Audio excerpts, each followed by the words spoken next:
Why do you think people stop working on themselves? Is it time? Is it effort? Is it because you have to become uncomfortable? Again, I ask you, why do you think people stop working on themselves? If you're new to the channel, I go by the name of ED. For all you smart and intelligent folks out there, listen, that just simply means, and I have an 8-point framework in which I plan on unpacking today's title, which is entitled, Are You Committed to Self-Development or Self-Destruction? Again, are you committed to self-development or self-destruction? I have a quote here, a couple quotes I hope that can really ignite you today. First quote is, someone said that you have two primary choices in life. We can either accept conditions as they exist, or we can take responsibility to change them. Les Brown. Never quit, never quiet your gift to make someone comfortable. Again, never quiet your gift to make someone comfortable. Edward Coke Jr. I want to accomplish 10 times more than my expectation. Again, I want to accomplish 10 times more than my expectation. Again, Edward Coke Jr. Point number one, turning failures into a launching pad. Again, turning failures into a launching pad.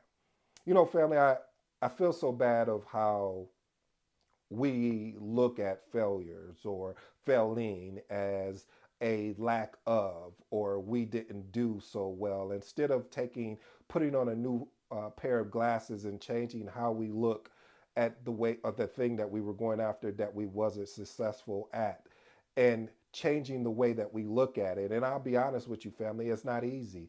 It's constant work. I have two choices though. I can constantly continue with the same mindset of saying it's not going to change, or I can change. I can look with a different mindset and says I have an opportunity to change it. And again, it's not easy. I wish I could tell you that it was easy, but it's not hard either. And I'm not perfect, family, when I share this with you. But the point I'm trying to make is that taking our ability to really look at turn the failures into a learning launchpad. When I failed the PMP, not once, not twice, not three times, I had to look at myself like, what am I doing wrong? I'm coaching and teaching people how to pass this thing, and they're passing, and I'm not passing. What am I doing wrong here? And I started going down that whole trail, and then eventually I said, well, let me look and see what were some of the things that were happening to me. Why was I rushing to finish the test late? Okay, I got it.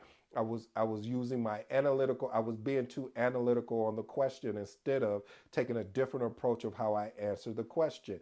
Did I know the material like I thought I did? Well, yes, I did. However, I was still confusing some of how I would do it on my day to day versus what the PMBOK was asking me. So again, family, I started going down this I'll say a triage of understanding why I wasn't successful. And a lot of times we don't take the time to do that. When we're leading projects, we do it. We have what we call a lessons learned register. At the end of that project, we go over them, over all the lessons that we've learned. We should be collecting them throughout the entire project, but at the end of the project is when we really have that deep dive. So being able to turn your failures into a learning launchpad is going to separate you from your peers. Thank you so much for watching today's episode. Make sure you hit that subscribe and like button. I know there's a lot of people that's been subscribing, that's been watching, excuse me, that haven't subscribed. Show me some love. I mean, just hit that subscribe button. All you're gonna get is some amazing content by someone that's in it with you, that's just trying to get 1% better each and every day. Point number two, adopt a skill swap strategy. I love this. Reason why I call it a skill swap strategy, and just instead of saying mastermind, what I love to do is part of a mastermind that I am. Shout out to Phil and Daryl. I'm in a mastermind that's around leadership, that's around project management, and we exchange notes consistently and talk about, hey, this is the book that we're reading on leadership, or this is the course that we're taking, or this is what we were studying this week that we learned, that we want to, how we need to get better instead of looking at what happened or what went wrong. Okay, yep, it went wrong. How do we fix it? So being able to get with like-minded people. When I identify like-minded people, I'm talking about people that are willing to make the investment in themselves to grow. You know, I always say 1% better, because I think if you say, oh, well, I want to lose 200 pounds in 2 days, you like, do like, why not enjoy the journey as you're getting to the destination? So, one of the things that I love about the skill swap strategy, or what I call a mastermind, is being able to talk with people that a particular skill that you really want to learn. So, for instance, Phil, he has the Project Management Leadership Institute. You should check that out if you want to know more and learn more about leadership. Really great, excellent program. It's a year-long program. He's not even paying me to say this. It's just as my grandma would say, the proof is just in the pudding, baby. So basically, what you want to do is check that out. But this the reason why I love masterminds is because you can do some skill swapping and understand what skill that somebody that you may want to learn from. So I won't drain that anymore. Point number 3: experiment with projects personally and professionally. You know, we don't run enough experiments. I believe since I've been running a lot more experiments, I've been able to learn, hey, what's working and what's not. I'm running an experiment now. I started in February, and we're in still in the month of February. Every Monday I drop 2 episodes.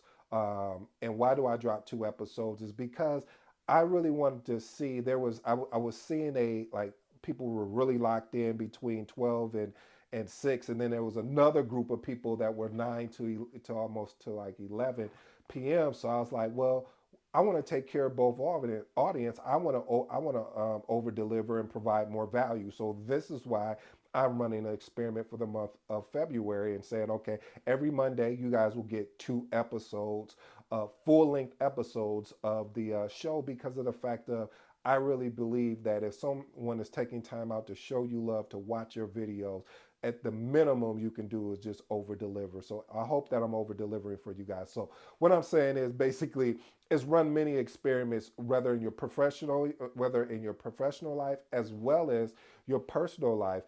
Professionally, one of the things that I'm running experiments on is meetings.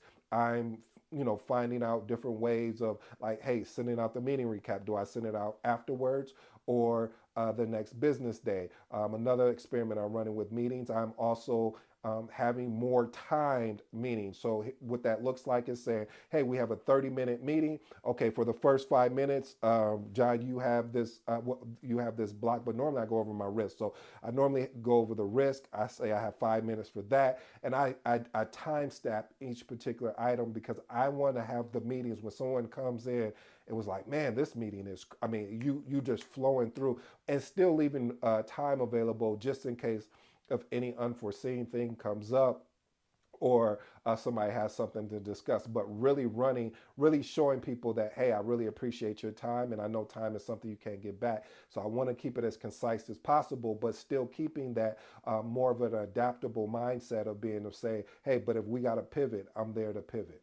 All right, point number 4. This is one of the things I started doing when I was little. I love playing video games. Like, man, you could put a video game in front of me and I'll just stay locked in there. And then as I got older, I kind of moved away, and I'm getting back into playing like my NBA 2K. Can't get away from that. But the point is for point number 4 is gamifying your personal, and I'm going to say professional goals. Being able to, one of the things that this is why I signed on with school, is to create more of a gamified type approach. What is school? School is a platform that I'm going to be able to leverage to put videos that people say, hey, I would love for you to go more in depth. That's probably where I would host that, or even taking some of these videos that really got some really great feedback and comments and putting there, and maybe even talking about that further. But it also allows people to win prizes and things like that, which is awesome and exciting, because people love, I don't know about you, but I love to win, and I love it even more when a prize is associated with it. So really gamifying your personal as well as your professional is really good. One of the things too is using apps like productivity apps, or creating your own system with spreadsheets. For me, I have a lot of visual boards. I even have, like, okay, these are the goals or for this quarter that I want to achieve. Here's the reward that comes with if I achieve all these goals. So again, really just making life fun, and while you're at the same time getting to your goals. All right, point number 5: set boundaries for self care. Again, I'll say that again.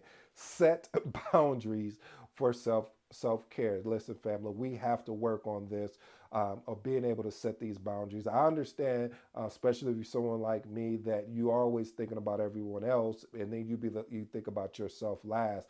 But what could tend to happen is, family, you could get burnouts. You could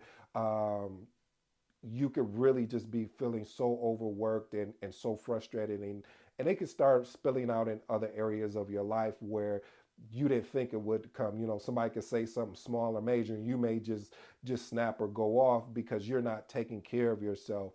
And I understand that sometimes, especially people like us, we feel guilty that we're even taking the time off to do this. But sometimes, family, you need to take that time just to re-energize and then come back. You trust me, if you can't help yourself, you won't be able to help anybody else. And I really stand on that model. When Cat Williams shared that, I really totally agree with him, because you have to be able to take care of you, make sure you're good so you can be a source to everyone else. All right, let's move on to point number 6: adopt a routine of self-reflection. This is something I'm working on currently, and sometimes I get it right, and sometimes I don't. It's basically being able to dedicate time each week to reflect on your progress, your challenges, and your feelings. One of the things I really notice is, when I'm doing this, it really works. Like some of the challenge that I'm up again, and like, okay, I'm trying to get this second book out. Why am I not getting the second book out?